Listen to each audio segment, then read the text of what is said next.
Hello dear student, welcome.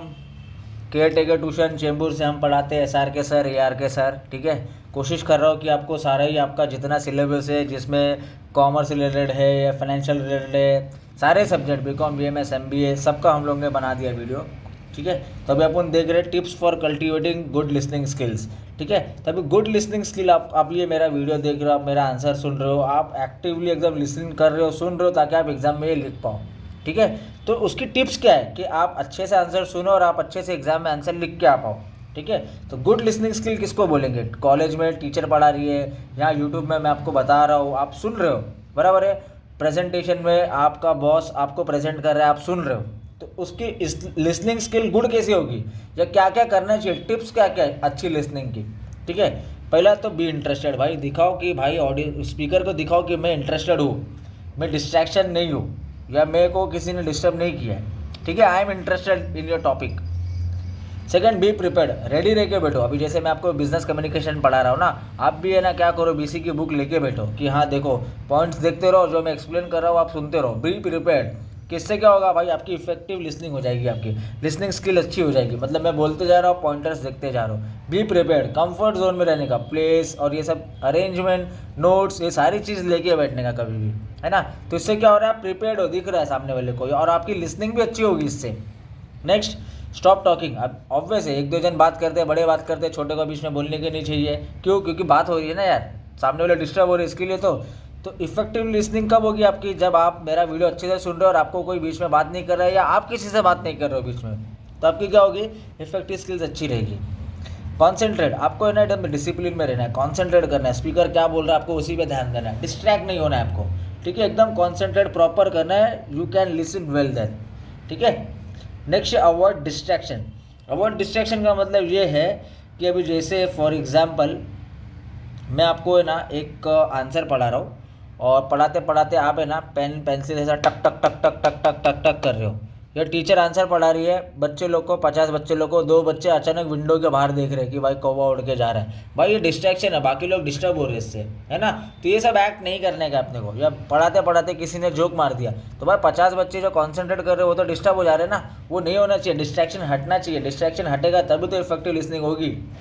Next, put the speaker at ease. Put the speaker at ease का मतलब क्या मालूम है क्या? अभी जैसे 1000 लोग हैं तो स्पीकर सामने रहेगा तो समझ में आएगा ना।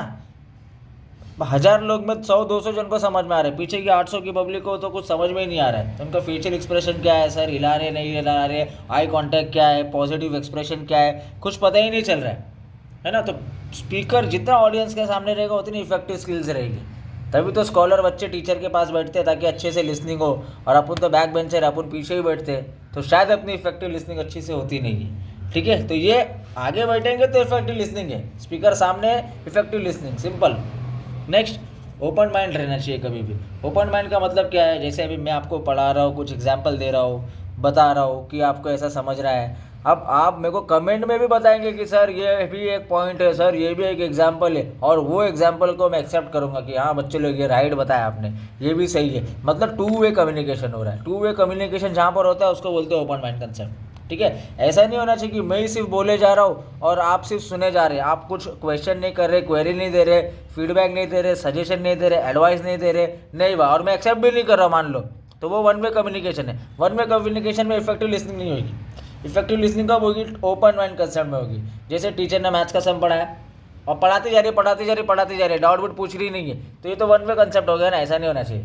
बच्चे लोग बोल रहे हैं सर ये कैसा आएगा, ये फॉर्मूला ऐसा है, सर एक बार वापस बताओ, सर ये फॉर्मूले को रिप्लेस करो, वो 2 वे कंसेप्ट है। उधर क्या हो रहा है, इफेक्टिव लिसनिंग हो रही है आपकी।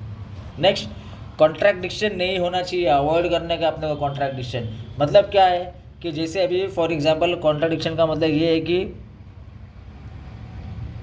अपना you should avoid contradiction at what speaker has to say. Avoid saying, जैसे कि अभी मैं आपको आंसर पढ़ा रहा हूँ, आप बहुत अच्छे से शिद्दत से सुन रहे हो, ठीक है, अब मैं क्या कर रहा हूँ ना, बीच बीच में जोक मार दे रहा हूँ, टॉपिक डिस्टर्ब कर रहा हूँ, या मैं जो आंसर पढ़ा है ना उसमें बोला अरे सॉरी सॉरी यार ये एग्जाम्पल मैंने गलत दे दिया, सॉरी सॉरी वो एग्जाम्पल मैंने गलत दे दिया। नहीं भाई, स्पीकर इतना अच्छे से सुन रहा है, मतलब बोल रहा है, और बाद में ऑडियंस का जो ध्यान लगा हुआ है वो डिस्टर्ब हो जा रहा है ना, तो कॉन्ट्रैक्डिक्शन नहीं होना चाहिए, रबिश बात नहीं करना चाहिए।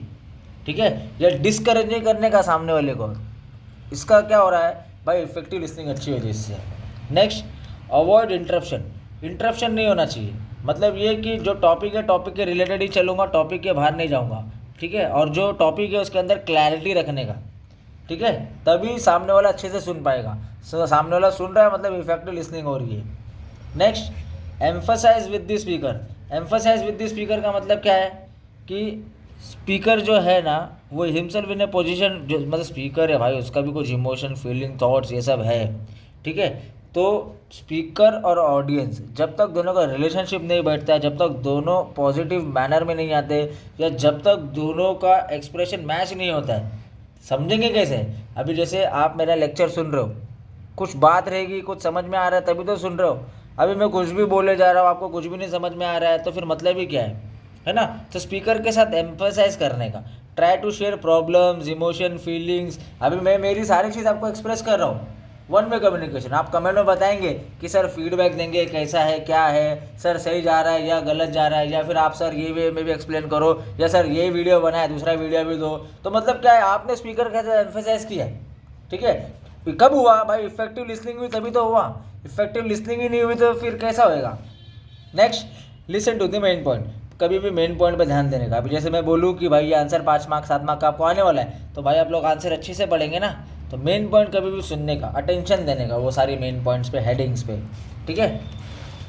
Take notes. आप क्या करेंगे, इफेक्टिव लिसनिंग करना है ना तो नोट्स लेके बैठो। टीचर क्या पढ़ा रही है, सम्स करा रही है या थ्योरी पढ़ा रही है, हमेशा नोट्स लेके बैठो। इससे क्या होता है, सामने वाला जो स्पीकर है वो भी बोलेगा ना हाँ यार 100 बच्चे नोटबुक निकाल के बैठे, पेन निकाल के बैठे, तो मैं थोड़ा अच्छे से एक्सप्लेन करूँ, है ना। तो नोट्स लेके बैठने हैं कभी भी, इफेक्टिव लिसनिंग होती है। समराइज। इफेक्टिव लिसनिंग कब होती है? जैसे अभी मैंने पूरा आंसर पढ़ा दिया 15 पॉइंट, फॉर एग्जाम्पल 15 पॉइंट पढ़ा है ना 15 मिनट में, तो 2 मिनट के अंदर मेरे को उसको क्विक रिवाइज करना है। बच्चे लोग इसका मतलब ये था, इसका मतलब ये था, इसका मतलब ये था, ये हमने रिवाइड किया, रीज किया, हमने ये रीड कर दिया, है ना। तो ये समराइज करने का, इवैल्यूएट करने का पूरा। और लास्ट का है फीडबैक। फीडबैक भी देना चाहिए और फीडबैक भी लेना चाहिए कि भाई जो आंसर पढ़ा है वो समझा या नहीं समझा, उसका फीडबैक क्या है, पॉजिटिव है नेगेटिव है, इमीडिएट फीडबैक है डिलेड फीडबैक है, ऐसा। तो ये सब करने से क्या होगा आपका पता है क्या? इफेक्टिव लिसनिंग स्किल आपकी बढ़ जाएगी। ये सब टिप्स है, अगर ये सारी चीज़ आप करेंगे ना तो आपकी इफेक्टिव लिसनिंग स्किल्स अच्छी रहेगी, ठीक है। Thank you so much.